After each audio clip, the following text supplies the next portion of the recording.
Bienvenidos a Discutamos México. En esta ocasión, nuestro tema es el Poder Judicial, la justicia en México. Quizá uno de los poderes menos conocidos, menos entendido, pero sin duda uno de los que juegan un papel más importante y más crítico para el futuro de nuestro país. Para conversar sobre el Poder Judicial tenemos a un grupo muy distinguido de invitados, todos ellos expertos y conocedores profundos del tema. En primer lugar, al maestro Juan Luis González Alcántara, quien es magistrado del Tribunal Superior de Justicia del Distrito Federal, fue también presidente de este órgano y tiene una muy amplia trayectoria, tanto académica como profesional. Juan Luis, muchas gracias por acompañarnos. Tenemos a Javier Quijano, abogado, uno de los más conocidos y respetados del Foro Nacional, 42 años de ejercicio profesional, fue presidente de la Barra Mexicana Colegio de Abogados, también es miembro del Ilustre Nacional Colegio de Abogados y es miembro honorario de los Colegios de Abogados de Lima, de Madrid y de la Real Academia de Jurisprudencia de España. Nos acompaña también don Felipe Borrego, otro hombre que desde una perspectiva distinta ha vivido intensamente al Poder Judicial. Fue abogado postulante, presidente del Tribunal Superior de Justicia de Zacatecas, diputado federal, miembro de la Comisión de Justicia. Actualmente es el secretario ejecutivo del Consejo Coordinador para la Implementación de la Reforma Penal y como tal conduce uno de los procesos más importantes en este país. Don Felipe, buenas noches y muchas gracias. Muchas gracias por la invitación. Finalmente, el doctor José Antonio Caballero, director de la División de Estudios Jurídicos del CIDE y también un conocedor muy profundo del Poder Judicial. José Antonio, buenas noches. Hola, ¿qué tal? Bien, entremos a nuestro tema. Decía al inicio que el Poder Judicial es un poder relevante, importante, pero quizás poco conocido. José Antonio Caballero, ¿nos puedes comentar brevemente qué es y qué hace un Poder Judicial? La justicia tiene que ver con, vamos a utilizar la frase medieval, enmendar entuertos, resolver conflictos. Pero resolver conflictos no implica solo poner de acuerdo a dos partes sobre qué va a ocurrir con la cuestión por la que están peleando. También implica, de alguna manera, incorporar algunas de las perspectivas de nuestra sociedad a la resolución del conflicto. ¿Qué quiere decir esto? Nuestros jueces hoy en día resuelven los conflictos aplicando la ley. Esto quiere decir que cuando un conflicto se le presenta a un juez, dos partes llegan y dos partes invocan de alguna manera el derecho existente. Y el juez tiene que valorar no solo las condiciones efectivas del conflicto, sino también tiene que valorar el derecho que es aplicable a la situación en particular. ¿Y esto qué genera? Esto genera, en mi opinión, dos respuestas. Una primera respuesta: debiera resolverse el conflicto que se generó entre las dos partes inicialmente. Pero al mismo tiempo se deben dar señales a la sociedad de que el derecho que existe en nuestros códigos, el derecho que existe en nuestra Constitución, se aplica y tiene una utilidad social. Y eso en grandes rasgos nos está mandando una señal a la sociedad de que vivimos en un Estado de Derecho donde las reglas existen y las reglas se aplican y las reglas tienen una razón de ser. Ahora bien, hablaste primero de jueces. Juan Luis, tú eres un juez que hace muchos años ejerce esta función. ¿Puedes compartir con nuestro auditorio qué hace un juez? ¿Cómo desempeña su labor? ¿Cuáles son los valores que lo animan? Bueno, ¿qué hace el juez? Tenemos distintos tipos de jueces. La función de los jueces va variando según la materia a la que están dedicados, si es en el ámbito federal o si en el ámbito local. En cada una de las entidades de la República tenemos un poder judicial local. ¿Qué es lo que hacen? Resolver los conflictos, como lo señalaba el doctor Caballero, tratar y mantener la paz social en una sociedad como la nuestra, y desde luego en estos momentos está siendo revaluado por la sociedad la función de los poderes judiciales. Debemos de partir que por lo menos en el caso mexicano todos estamos preocupados por la función judicial. Desde luego una parte importante la ejercen los funcionarios judiciales, los juzgadores, pero también los abogados. La sociedad acude en busca de justicia, de resolver sus problemas cotidianos, sus problemas relacionados con el derecho civil, con el derecho familiar, en otros ámbitos con el derecho laboral, incluso con el derecho fiscal, el derecho administrativo. Y la sociedad puede, en un foro adecuado, resolver esas disputas. El problema principal que estamos viendo es que el concepto que tenemos actualmente de los jueces como en todo el mundo, en el caso mexicano, pues son tachados de corruptos y de ineficientes. Eso se debe en parte al desprestigio que tiene la profesión, la función judicial, que está siendo revaluada, y tenemos un problema muy grande en términos generales porque los abogados saben que la mitad va a perder los asuntos y la otra mitad va a ganar.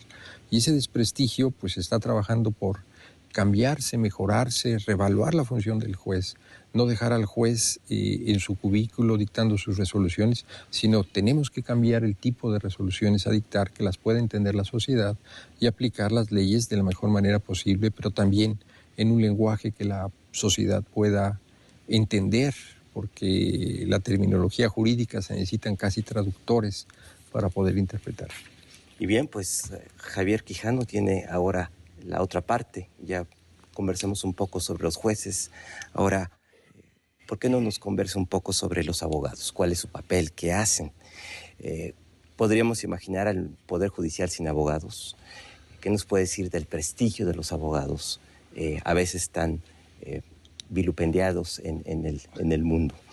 Tan discutido. Sí, Sergio, cómo no. Yo quisiera precisar, en un Estado de derecho, con justicia, existen tres ramas del poder público. La legislativa, encargada de la creación de las normas jurídicas generales. La ejecutiva, encargada de su aplicación, y la judicial, encargada de administrar justicia. La administración de justicia se hace a través de este poder judicial, integrado por jueces de distintas categorías en los distintos niveles, de la justicia ordinaria, de la justicia común, de la justicia estadual y de la justicia federal. México es un sistema federal, como se sabe, y en consecuencia, como ha dicho Juan Luis González Alcántara, cada estado independiente, federado, tiene su propio poder judicial. Ante el poder judicial actúan los abogados. No puede entenderse la existencia de un juez sin la existencia de un abogado. Sería una contradicción in terminis. Hablo fundamentalmente del aspecto penal, en donde se tiene la garantía individual del debido proceso de que todo sujeto indiciado que comparece ante un tribunal debe necesariamente hacerlo por sí mismo y por conducto de un abogado que lo patrocine, que lo defienda, que lo designe de propia voluntad, de su propia elección, o bien que lo designe el Estado, es decir, la defensa de oficio. Si no hay un abogado, no puede haber un debido proceso y en consecuencia no puede darse la actuación del Poder Judicial. Y no puede, en consecuencia, en última instancia, aplicarse la ley al caso concreto, administrarse la ley al caso concreto. Los abogados, como gremio, como profesión en el mundo occidental, vienen desde la época romana, han pasado por todas las vicisitudes de la historia occidental y han tenido altas y bajas en el prestigio social. Es indiscutible que son profesionales esenciales al desarrollo de la vida pública de una sociedad determinada, y sin ellos no podría darse el Estado General de Derecho, el Estado Social de Derecho.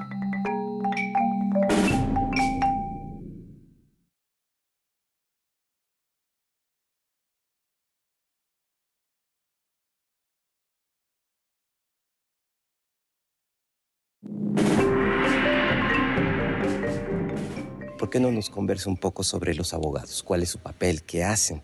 Han pasado por todas las vicisitudes de la historia occidental y han tenido altas y bajas en el prestigio social.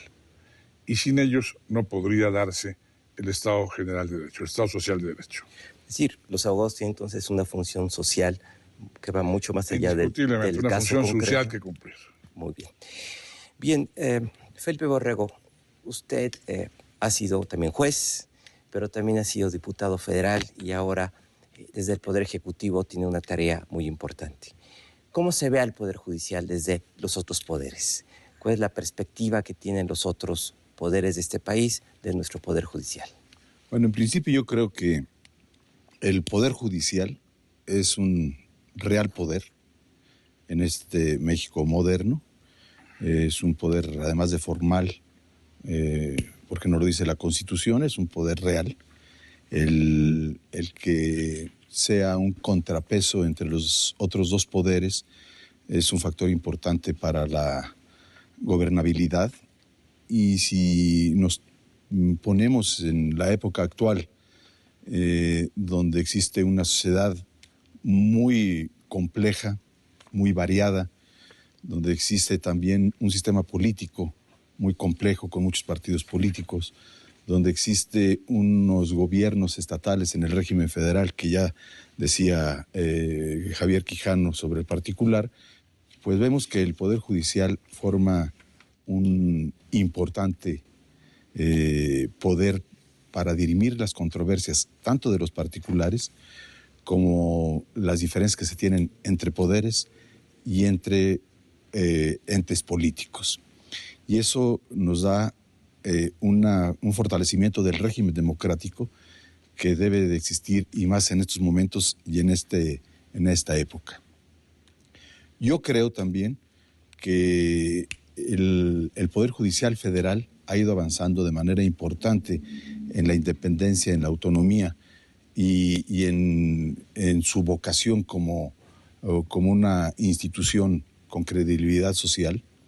Y creo que donde podemos tener un déficit es en que en algunas, no en todas, las entidades federativas, una asignatura pendiente sería el tener más autonomía y más forma de poder tener independencia respecto al poder ejecutivo. Tu intervención pone una dimensión adicional. Resuelve no solo los conflictos entre particulares, el Poder Judicial, sino también resuelve los conflictos entre poderes. De tal manera que vemos recientemente la Suprema Corte ha resuelto controversias como aquellas relativas al presupuesto, cuando el presidente veta el presupuesto, pero hay una enorme cantidad de asuntos que ha resuelto. También resuelve asuntos importantes cuando hay conflictos entre un Estado y la Federación, o cuando hay conflictos entre un municipio y un Estado. También resuelve temas complejos como el aborto. Ahora está en una acción de inconstitucionalidad el problema de los matrimonios entre personas del mismo sexo. También está resolviendo cuestiones relativas a los derechos fundamentales, la libertad de expresión, la vida, incluso está en el centro de algunas de las discusiones de la Corte. Tiene entonces hoy el Poder Judicial un papel central en la vida nacional. Pero ahora que celebramos los 200 años de la independencia, creo que sería útil preguntarnos si esto ha sido siempre así. ¿Cuál ha sido la trayectoria del Poder Judicial en la historia de nuestro país? Doctor Caballero, usted ha estudiado estos temas. ¿Nos podría comentar brevemente cuál es la historia del Poder Judicial? ¿Cómo nació? ¿Cuál ha sido su trayectoria? Hoy tiene un papel distinto al que tuvo hace 100 o 200 años. Podríamos empezar a hablar un poco partiendo de la idea de que el Poder Judicial, tal y como lo entendemos hoy en día, efectivamente ha cambiado mucho. Por ejemplo, en el Virreinato. En el Virreinato ciertamente había algo que hacía las veces del Poder Judicial, que era la audiencia. En México teníamos, de hecho, dos audiencias, la audiencia de México y la audiencia de Guadalajara. Pero lo que caracterizaba la justicia en la época virreinal me parece que era una justicia, vamos a llamarla así, muy plural. Había justicia para los indígenas, había justicia para los estudiantes de la universidad, había justicia para los médicos. Había una justicia muy diversa y con muchas caras. No necesariamente toda ella profesionalizada. ¿Qué quiere decir profesionalizada? Que no en todas ellas necesariamente intervenían los abogados. En ese sentido era una justicia quizá mucho más cercana a diversas manifestaciones de la vida cotidiana dentro del virreinato. Efectivamente, en última instancia, muchos de los asuntos podían terminar en la audiencia y ahí sí se notaba, digamos, el fenómeno de la profesionalización de la justicia y es donde efectivamente empiezan a intervenir los que en aquella época llamaban los letrados. ¿Qué es lo que sucede con la independencia? Con la independencia me parece que se inicia un fenómeno por la centralización del monopolio o por la generación de un monopolio para resolver conflictos. Hoy por hoy yo entiendo un poder judicial como aquel que monopoliza la posición de impartir justicia o de aplicar la ley. Y eso es lo que vamos a ver a partir del movimiento de independencia. Llegamos al siglo XX. La justicia me parece que ocupa un lugar aparentemente marginal en las portadas de los periódicos, pero con un sustrato muy importante durante todo el desarrollo del siglo XX. Me parece que el amparo administrativo, por poner un ejemplo, es fundamental para el día a día, para la construcción de la justicia, al margen, digamos, de la cotidianidad de los pleitos en lo familiar, los pleitos en lo civil. En ese sentido, entonces, la justicia parece ser que está continuamente en un sustrato con algunas altas y algunas bajas durante el siglo XX. El cambio importante viene, en mi opinión, en 1994 y empieza precisamente con el fenómeno de la construcción de una justicia constitucional dura, que era a la que te referías cuando das la introducción. Bien, a veces esta gran historia se entiende mejor desde lo cotidiano.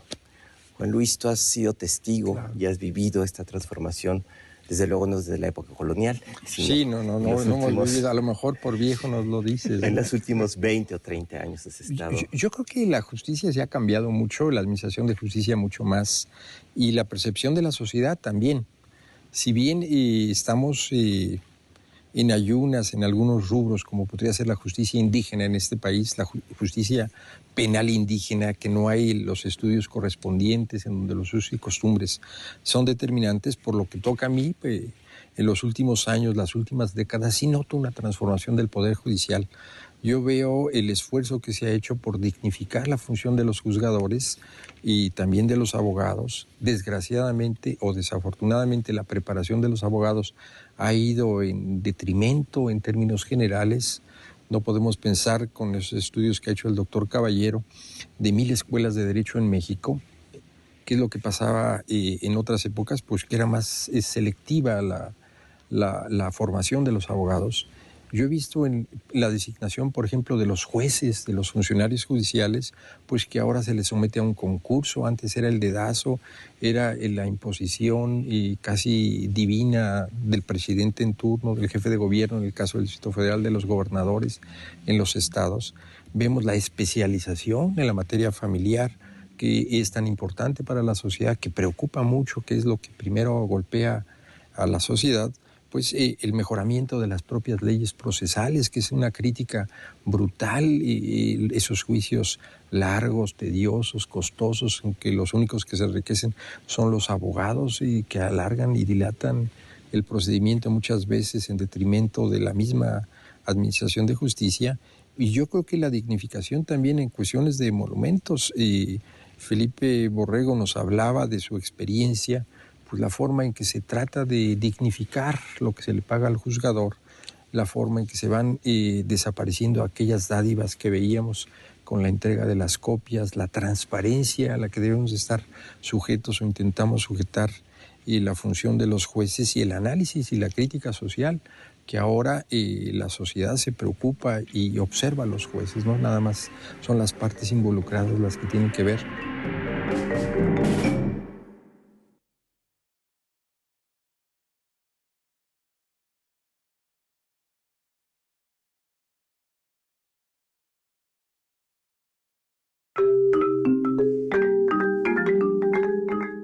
Juan Luis, tú has sido testigo y has vivido esta transformación, desde luego no desde la época colonial. Sí, no hemos vivido, a lo mejor por viejo nos lo dices. En los últimos 20 o 30 años has estado... Yo creo que la justicia se ha cambiado mucho, la administración de justicia mucho más, que ahora la sociedad se preocupa y observa a los jueces, no nada más son las partes involucradas las que tienen que ver.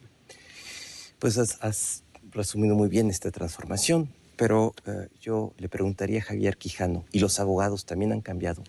¿Cómo han cambiado? Mira, Sergio, yo creo que es importante enfatizar en esta mesa que la función primordial, esencial, definitoria del Estado, en mi opinión, es la justicia, porque sin ella no se da nada de lo demás. No será posible absolutamente nada sin justicia y sus valores anejos, la certeza y la seguridad, no podrá existir el Estado. El cardenal Jiménez de Cisneros aconsejaba al emperador Carlos V que diera ante todo justicia a su pueblo, antes que caminos, antes que escuelas, antes que hospitales o puentes o talleres o cualquier otra oportunidad de trabajo, ante todo justicia y seguridad jurídica, porque de no tener esta seguridad elemental, el más humilde de los menesterosos no podría roer su mendrugo de pan. Y esa es la verdad. De forma tal que creo que debamos presionar para que esto se comprenda en los altos niveles del Estado y se proporcione a los poderes judiciales la autonomía y el presupuesto anual con que deben contar para que puedan llevar adelante sus funciones. Con total libertad de gestión, como decía Juan Luis, porque de otra forma no podríamos avanzar. Los abogados en el siglo XX, principios del XXI, hemos perdido quizá la fuerza que tenían nuestros predecesores en el XIX, porque su preparación era mayor, su preparación era más rigurosa y, desde luego, la explosión demográfica tiene que ver con todo esto. Los abogados reunidos en los colegios estamos tratando de mantener una actualización en la educación continua, pero no ha sido suficiente. No ha sido suficiente, tenemos que seguir luchando a ese respecto, para lo cual quizá deberíamos replantearnos, y nos hemos replanteado y constantemente lo hacemos, en el tema de colegiación universal. Colegiación en que participen todos y todos aquellos que quieran postular ante los tribunales deban pertenecer al colegio. Se usa aquí mucho la expresión de colegiación obligatoria, que repugna a los abogados, porque se sostiene que se va en contra de la garantía del 9º constitucional sobre la libertad de asociación. Creo que esto ya se ha demostrado, ya se ha demostrado que no es así, por los dos tribunales internacionales de derechos humanos, el de San José y el de Estrasburgo, en el sentido de ser perfectamente constitucional la obligación compulsoria o la colegiación compulsoria o legal. Así que debiéramos pensar, durante muchos años del siglo XX tuvimos colegiación obligatoria, debemos recordarlo, lo tuvimos en el 18, en los principios del 19, fue derogada con la independencia, se abrogó la colegiación universal, volvió a imponerse en el gobierno en uno de los múltiples gobiernos de Santana, volvió a derogarse y hasta hoy no tenemos una colegiación compulsoria. Existen varios colegios, de acuerdo con la ley de profesiones, pero no existe la posibilidad de tener un auténtico control de acceso a la profesión y el control de la matrícula y de la permanencia en el ejercicio de la profesión. Que eso deberíamos tenerlo nosotros, los abogados, deberíamos tener una posibilidad de autorregulación en beneficio de la administración de justicia y no esperar a que venga una regulación estatal. Hoy se está en el mejor de los mundos para los abogados irresponsables, para aquellos que no quieren tener ningún poder supervisor, ninguna vigilancia en su quehacer ético. Y por eso medran, predominan, prosperan abogados de toda la haya que desprestigian la profesión, afectan el poder judicial, afectan el camino, la marcha de la administración de justicia y deterioran el sistema. Desde luego, afortunadamente, son los menos. Y creo que debemos seguir insistiendo en este camino de la colegiación para la vigilancia ética del ejercicio. Muy importante lo que comentas. Pero voy a retomar algo que dijiste al inicio de tu exposición, cuando dices una de las tareas fundamentales del Estado es la justicia. Es la tarea fundamental. Sin embargo, en este país muchas veces cuando pensamos en justicia pensamos en injusticia, particularmente en aspecto penal. Cuando alguien se ve involucrado en un problema de algún crimen, algún robo, es decir, la imagen que priva es la impunidad, la imagen que priva es el desaseo, la corrupción. En 2008, el Congreso aprobó una reforma constitucional a todo el sistema de impartición de justicia penal. Es una de las reformas más importantes que hemos vivido y dio un plazo de 8 años para transformar el sistema de impartición de justicia penal. Felipe Borrego, usted encabeza la Secretaría Técnica encargada de coordinar todo este esfuerzo. ¿Por qué no le platica a nuestro auditorio en qué consiste esta reforma, qué busca lograr y cuáles son los retos que tiene adelante? Bueno, como lo dices, es una reforma trascendente en la vida no solo jurídica y constitucional del país, sino en la vida pública de México.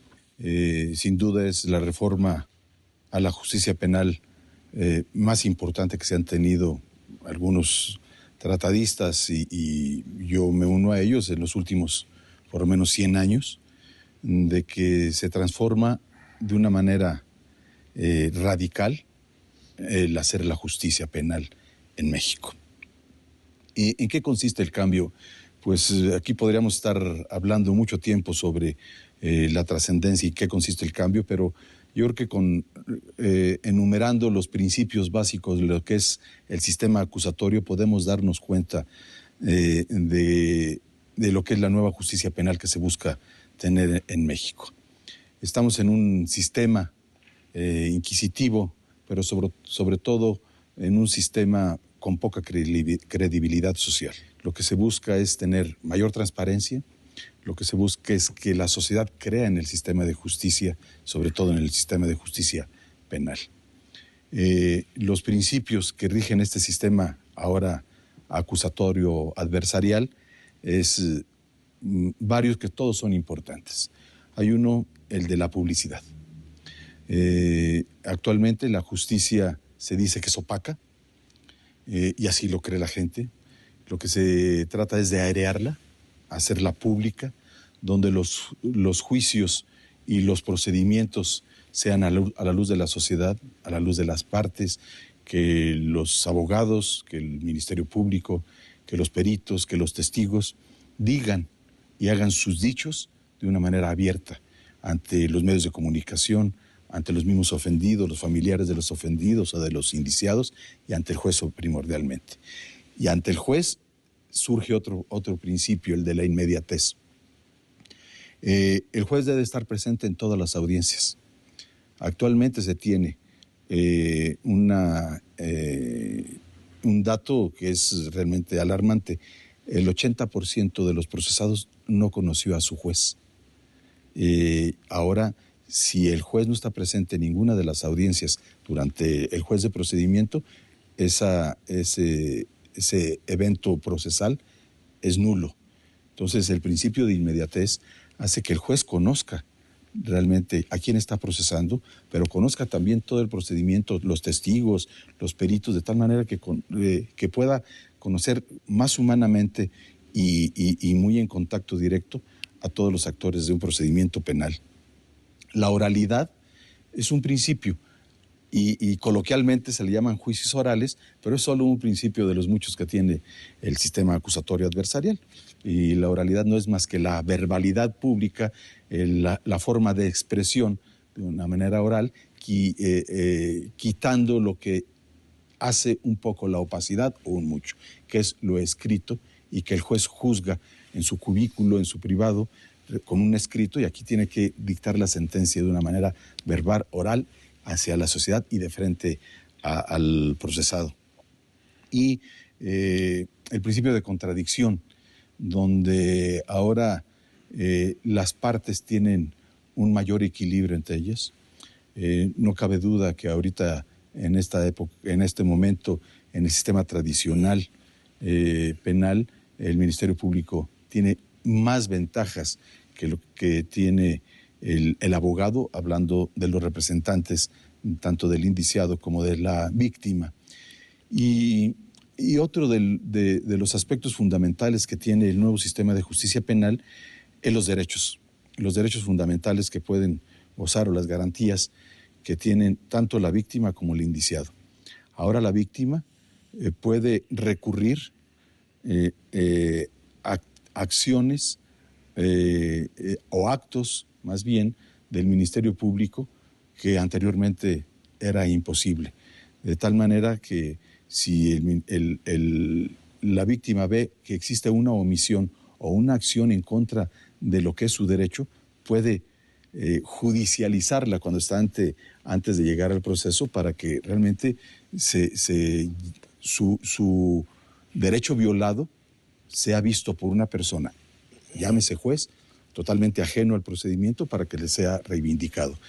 Y el indiciado también, uno de los derechos que más va a gozar es que sus declaraciones, si no son ante el juez de control, supervisado por el juez de control, no va a tener validez en el procedimiento. Es decir, lo que antes se llamaba la prueba preconstituida, pues se le quita al Ministerio Público para que tenga una validez real ante el procedimiento.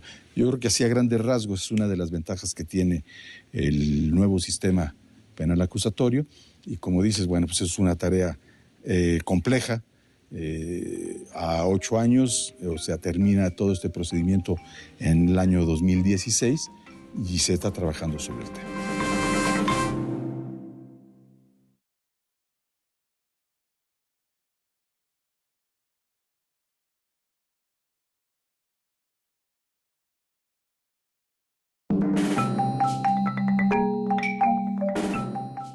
Sin embargo, en este país muchas veces cuando pensamos en justicia pensamos en injusticia, particularmente en aspecto penal.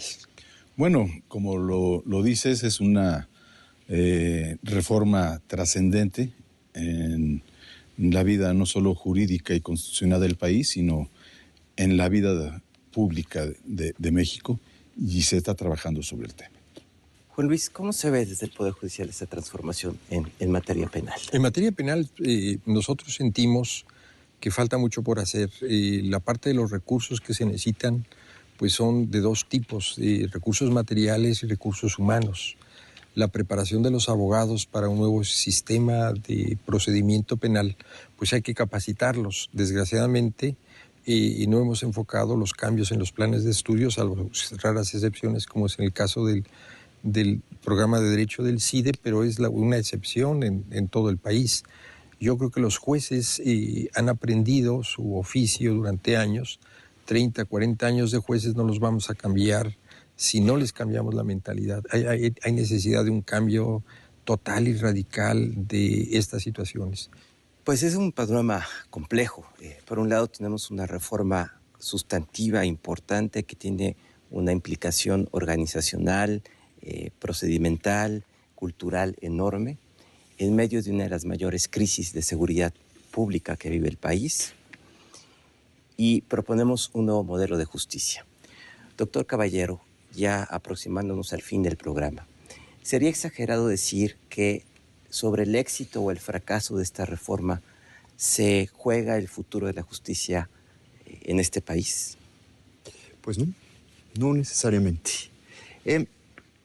Me parece que la reforma de 2008 parte de alguna manera de una discusión donde la justicia penal se encontraba pues en el piso. Hemos intentado muchísimas cosas y no habíamos logrado tener una justicia con la cual estuviéramos satisfechos. Hoy por hoy me parece que todavía prevalecen los abusos en el funcionamiento del aparato de procuración de justicia y de impartición de justicia, en procuración cometiendo abusos y a veces en impartición solapando abusos. Me parece que la construcción de la justicia tiene que hacerse de una manera mucho más transparente, lo decía don Felipe, una manera también donde los particulares pueden recuperar esa perspectiva de confianza hacia las instituciones del Estado. Y aquí también involucra a los abogados, ya lo mencionaba Javier Quijano. hay un profundo desprestigio tanto en el aparato del Estado como en los abogados, y esto impacta negativamente sobre la ciudadanía. Me parece que ese es el gran reto que tenemos que enfrentar. El gran reto pasa por construir un sistema que sea accesible. Hoy en día el problema empieza desde buscar un abogado adecuado que pueda representar, que pueda ayudar a traducir el conflicto y llevarlo ante los jueces. Pero después también se lleva a los juzgados donde los jueces entienden que lo que están viendo son expedientes y no problemas que involucran a personas. Esto tiene que ver un poco también por la masificación del trabajo. No hay manera de pensar que un juez pueda resolver muchas veces el tipo de carga de trabajo que enfrenta.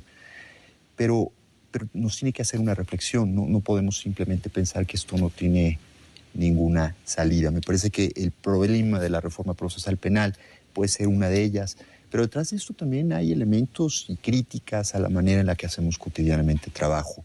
Abogados que retrasan sistemáticamente los procesos con promociones irrelevantes, pero también jueces que aceptan este tipo de promociones y les dan juego. Parecen comparsas de alguna manera en un juego donde la justicia es probablemente lo último que importa. Esto merece una reflexión seguramente de mucho más larga duración. Necesitamos mucha información sobre la justicia. Hoy en día, una pregunta tan sencilla como ¿cuántos jueces hay en México? ¿Cuántos jueces de primera instancia hay en México? Es una pregunta que no tenemos clara. ¿Cuántos asuntos civiles se litigan en México en un año? ¿Cuánto es el monto promedio? No sabemos. Este tipo de cosas nos tienen que empezar a hacer reflexionar sobre qué tenemos que hacer con la justicia. Bien, pues estamos próximos al cierre y yo me atrevería a lanzar una pregunta para que cada uno de ustedes, en cuestión de una reflexión breve de un minuto y medio, nos pudiera compartir qué justicia para el siglo XXI. Javier Quijano. Sergio, muchas gracias. Yo sí creo que el reto del cambio del sistema judicial penal que tenemos enfrente es el más grande que pueda imaginarse para los tres poderes del Estado, para los poderes de los Estados federados, para los miembros del Poder Judicial, de los poderes judiciales y para la abogacía en general. Es un reto extraordinario y habrá de requerir de enormes recursos materiales, de un gran apoyo económico del Estado que tendrá que estar ahí, tendrá que darse. De otra forma, no vamos a solventarlo y habremos quedado rezagados una vez más. En el año de 63 se dio en los Estados Unidos el famoso caso de Gedeón, Gideon, que fue llamado el caso de Gideon Trumpets, en que se condenó a un menesteroso que había asaltado una tienda en la madrugada para comer y robarse unas botellas de alcohol a 20 años de prisión. Y no tuvo abogado. Mandó en una hojita de papel a la Corte un recurso de cercioraria a la Corte Suprema. Milagrosamente pasó en la gran burocracia de la Suprema Corte de un estado a otro y a otro y a otro hasta llegar a uno de los ministros del alto tribunal que dijo, bueno, si es cierto que este hombre ha sido condenado a 20 años y no tuvo un abogado que lo defendiera, esto hay que corregirlo. Preguntó si era realmente cierto, le contestaron que efectivamente así era, que tenía una condena de 20 años y que no había contado con un abogado. Y entonces ordenaron por el pleno de la Corte revisar el procedimiento, reponerlo, pero en los debates, en la prensa, se dijo que esto sería el fin del mundo, que serían las trompetas de Gedeón, que anuncian el fin del mundo, el juicio final, que no habría dinero para que el Estado pudiera proporcionar un abogado a todos los indiciados, a todos los sujetos a proceso, que sería imposible y que además de reponerse este procedimiento, habría que reponer algo así como 200,000 más que estaban en las mismas circunstancias. Y los tribunales, los miembros de la Corte Suprema dijeron, si esta democracia, hablo del año 1963, cuando yo entré a la facultad, yo entré en 62, si esta democracia nuestra no puede aportar los recursos necesarios para asignar a cada quien un abogado en un juicio penal, solo se tenía derecho para tener un abogado cuando se trataba de un caso que implicaba pena capital. En los demás no era necesario tener la asesoría legal. Si no podemos hacer esto, no vale la pena la existencia de la democracia en los Estados Unidos. Yo creo que este es el gran tema nuestro. Sí, es un reto enorme, pero si no vamos a poderlo hacer, estaremos perdidos.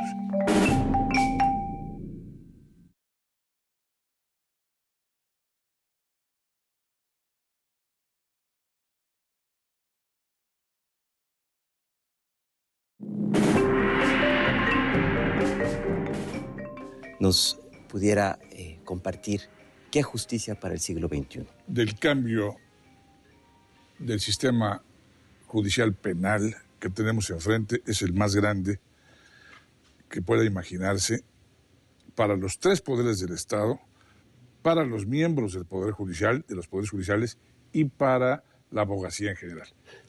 Sí, es un reto enorme, pero si no vamos a poderlo hacer, estaremos perdidos. Bueno, yo creo que primero el que la sociedad tenga confianza y credibilidad en las instituciones. Yo quiero retomar un poco de lo que dijo Juan Luis,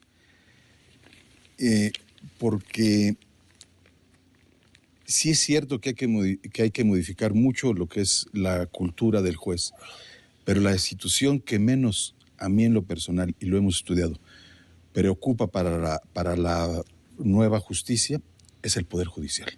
Todos los poderes judiciales de los estados son los más estables en las instituciones de justicia. Podríamos hablar de policía, ministerios públicos y juez, magistrados, como toda una cadena que se da necesariamente en un proceso penal. Y yo creo que el más estable es el Poder Judicial. Me preocupa más el Ministerio Público, porque hay que modificar mucho más la cultura ministerial y del sujeto así, ¿verdad? Del personaje Ministerio Público y del personaje policía, que ahora debe de tomar un rol mucho más diferente, ¿verdad? Como un policía investigador, un gran director el Ministerio Público y al final el juez y el magistrado, que son relevantes, que son importantes, que dictarán la sentencia, pero que son los más estables y los más preparados en estos momentos. Sí es necesario el dinero, sin duda, pero creo que hemos magnificado la necesidad del dinero, porque he vivido en la República ejemplos de cosas suntuarias, ¿verdad? Y de cosas, y estoy hablando, cuando hablo de cosas, son cosas, y de cosas con mucha dignidad, pero sin gran dinero. Estoy hablando, por ejemplo, de salas de justicia. En algunos lados les costaron 2 millones de pesos y en otros 400,000 pesos y en otros mucho menos. Es decir, podemos hacer las cosas en un país como el nuestro, con grandes necesidades, con mucha imaginación, con mucha creatividad, pero con mucha dignidad. Yo creo que el dinero no da la dignidad. La dignidad la da la persona y sobre todo en una labor tan importante como es la justicia. Yo creo que el reto para el siglo XXI es que la sociedad recupere la confianza y la credibilidad en las instituciones de procuración e institución de justicia. Si eso logramos en esta sociedad, hemos dado un gran paso en el país. Resumiendo un poco, yo insisto en el aspecto educativo que comparto con los doctores. Tenemos que educar a la sociedad en un país de 110 millones de habitantes, como señalaba Javier, en donde la mayor parte no sabe que tiene derechos, que no conoce la Constitución. Pues estamos hablando de una sociedad muy, muy alejada de la justicia en términos generales, de la justicia en todos los aspectos. Yo creo que la transparencia que apuntaba el doctor Caballero es una necesidad. Nosotros debemos de saber qué hacen los poderes judiciales, cómo resuelven los jueces, transparentar nuestras resoluciones, enfrentarlas. Nosotros estamos viendo resoluciones de la Corte sobre los nombramientos cruzados. Los poderes judiciales son estables porque pues todos tienen a sus parientes ahí. Cuando afecta a uno, a un servidor público, pues es compadre, es hermano, familiar, etc. Tenemos que transparentar los procesos de designación, pero sobre todo las resoluciones de los jueces. Como dice el doctor Caballero y como lo están haciendo, pues ver por qué el juez resolvió y discutirlo con él, cuáles son sus puntos de vista, sus opiniones. Y entonces tendremos un poder judicial que por lo menos nos rinda cuentas a la sociedad, que no estamos acostumbrados a la rendición de cuentas, qué hacemos con lo que tenemos, qué no hicimos y qué dejamos de hacer, Y yo creo que algo que los abogados tienen que participar mucho con los legisladores es en hacer los procedimientos más sencillos, más fáciles, menos dilatados, menos recursos, y enfocarnos en este siglo XXI a una justicia estatal, que no tengamos todo que enviarlo al Poder Judicial Federal, en donde a través de los procedimientos y de los amparos para efectos, lo único que hacemos es dilatar la justicia y los procedimientos y eternizarlos. Yo siento que también lo que decía Javier en cuanto a la colegiación, tendremos que explorar alguna versión mexicana tropicalizada de esas grandes instituciones que han servido para castigar a los malos abogados, pero también a los jueces. No es posible que en el Poder Judicial Federal no conozcamos de destitución de jueces. ¿Cuántos jueces están en la cárcel? No los encontramos. Existe una autoprotección no escrita, pero sí de hecho. O sea, no es posible que impunemente un juzgador retrase la administración de justicia, dicte contra constancias de autos y no pase nada. Nos tapemos nosotros. Revisar los procedimientos de designación de los funcionarios de los consejos de la judicatura y la rendición de cuentas. Simplemente, ¿qué hizo usted? ¿Por qué dictó? ¿Cómo hizo? ¿Quién interpretó? Nosotros no sabemos quiénes son los secretarios proyectistas de los magistrados a nivel nacional y vemos que en muchas ocasiones, bueno, pues hay parentescos y hay intereses. Debemos de transparentar nuestras resoluciones, que cualquier ciudadano tenga acceso a ella, guardando la confidencialidad, entre comillas, de los datos. Yo creo que hay mucho por hacer. Bien, pues hemos hablado del Poder Judicial, de su importancia, de sus funciones, de sus retos, que son muchos. Yo me quedo con una idea. Este Poder Judicial estos poderes judiciales tienen como reto convertirse en los guardianes de las promesas del Estado Democrático de Derecho. Ese es el tamaño del reto que tienen enfrente y esa es la justicia para el siglo XXI que esperamos. Muchas gracias por su presencia esta noche. Muchas gracias. Gracias.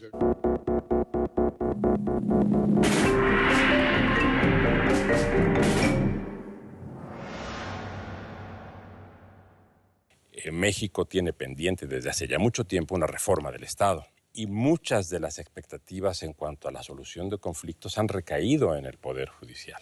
Me parece que la única apuesta real para poder pacificar la conflictividad social es la ley, y una ley que se aplique igual para todos. Pero a nivel general, el que de veras le importa a la ciudadanía día a día, el contrato de arrendamiento, la pensión alimenticia, el despido injustificado, etcétera, ni siquiera me parece que hemos reflexionado integralmente el problema. Como en los viejos tiempos en que así la definía don Justo Sierra. Hambre y sed de justicia, o porque es muy tardada, o porque es muy compleja, o porque es muy costosa, o porque no se imparte en la forma en que quisiéramos que se impartiese.